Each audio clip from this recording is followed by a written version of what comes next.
भौमासुर नाम का जो राक्षस था वो 16,108 विवाह करना चाहता था। वो समस्त राजाओं की कन्याओं को उठा लाए और ला करके जेल में बंद कर दे। इस प्रकार उसने जो है 16,100 कन्याओं को बंदी बना लिया था, बंदी। अब भगवान कृष्ण को पता चला इसके बारे में, तो भगवान कृष्ण ने कहा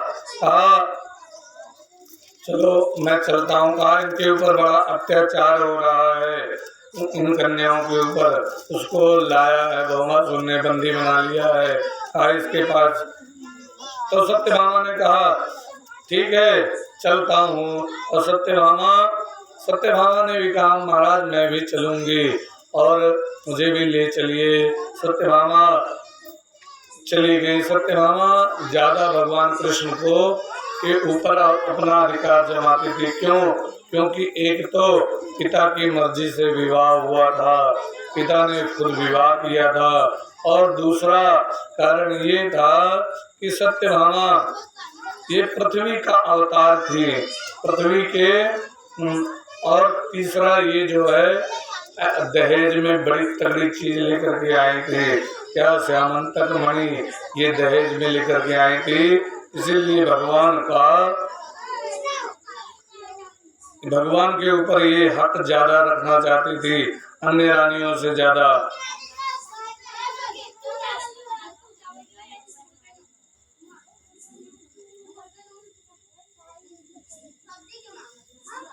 भगवान सत्यभामा को साथ लेकर गए और वहां पर जो भौमासुर था, भौमासुर के यहाँ पहुंच गए।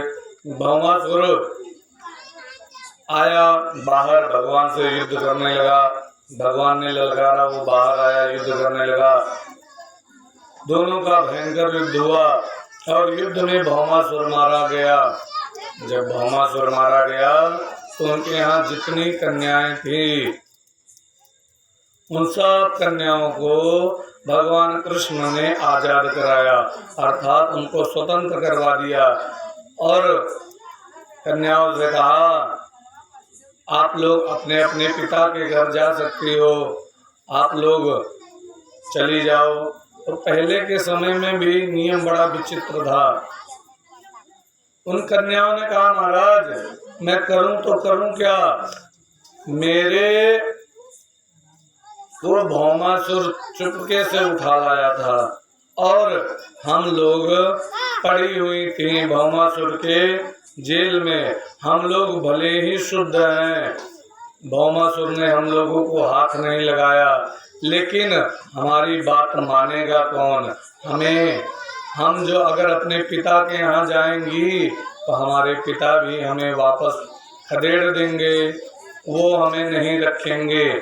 और अगर हम लोग चाहें किसी से विवाह कर लें तो कोई विवाह नहीं करेगा।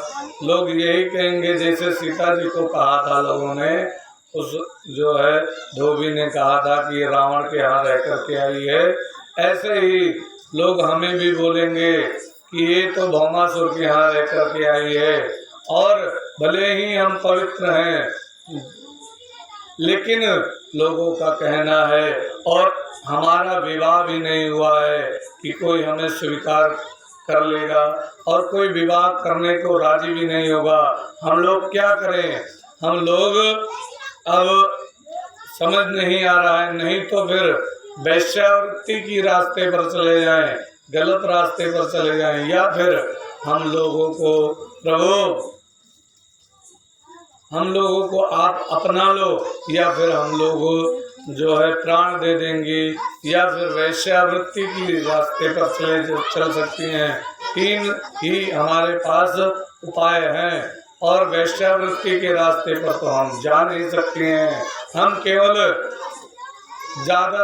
हम लोग अपने प्राण दे सकते हैं, नहीं तो फिर प्रभु कृपा करके हम लोगों के साथ में आप विवाह कर लो और हम लोगों को अपना लो, तो हम लोग मरेंगे नहीं, हम लोग आत्महत्या नहीं करेंगे, नहीं तो फिर अपने प्राण गंवा देगी। तो भगवान ने सोचा था इतनी कन्याएं हैं और सब कन्याएं शुद्ध हैं और सबको भगवान कन्हैया ने कहा कि इतने लोगों को का अगर इतनी कन्याओं का प्राण जाएगा केवल मेरे कारण तो ये ठीक नहीं है और मेरा कोई इस जन्म में मर्यादा का अवतार तो है नहीं।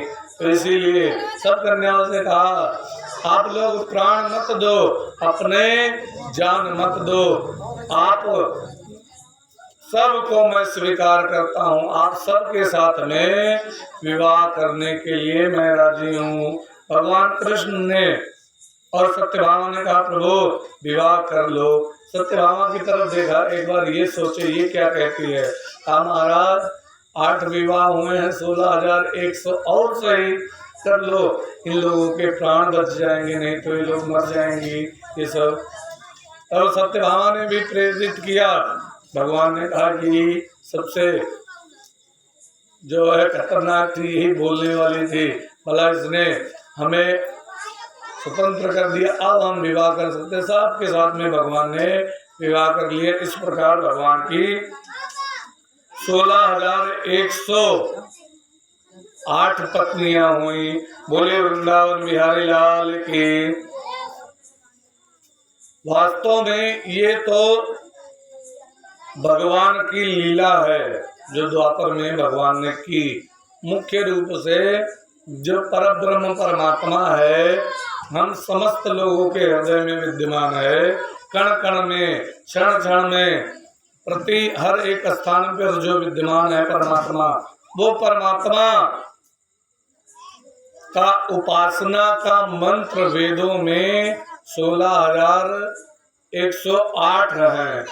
जो भगवान की उपासना का मंत्र है, भगवान की उपासना में ये मंत्र लगे रहते हैं, अर्थात भगवान की पूजा कराने वाले मंत्र वेदों में 16,108 मंत्र केवल उपासना कांड में ये भगवान की उपासना करने वाले हैं। और ज्ञान कांड के हैं, कर्म कांड के हैं, अन्य हैं, लेकिन ये उपासना कांड के हैं। इसीलिए भगवान ने 16,108 विवाह किए। तो परब्रह्म परमात्मा के सानिध्य में हमेशा ये मंत्र रहते हैं 16,108। भगवान ने इस प्रकार विवाह किया और भगवान विवाह करने के पश्चात एक ना एक नित्य नवीन लीलाएं करते थे। भगवान ने कुछ समय व्यतीत हुआ, एक बड़ी विचित्र लीला की। एक दिन भगवान कहने लगे प्रभु, भगवान कहने लगे मेरा पेट दर्द हो रहा है, मुझे जो है बहुत जोर